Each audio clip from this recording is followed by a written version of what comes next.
Құжаттарыңызды алдыңыз. Авария тоқтауы салдарlarımız Sağ olsunuz bakan Musa. Бұйрам Қазақстан Республикасының Ішкі істер министрінің бұйрықтан талаптарды орындауға, сыбайлас жемқорлыққа жол бермеуге, жол қауіпсіздігін қамтамасыз етуге, қылмысты алдын алуға бұйырамын.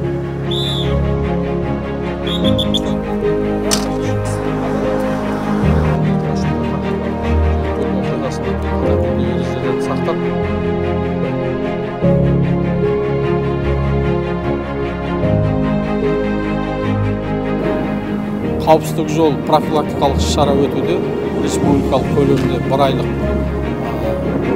Сол себепті бүгін Түркістан облысының қонақтары мен жүргізушілерге қатаң түрде ескертіп жатырмыз.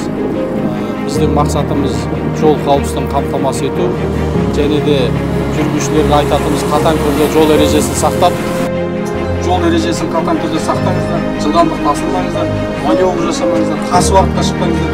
Өйткені халық тасымалдайтын сіздерсіздер.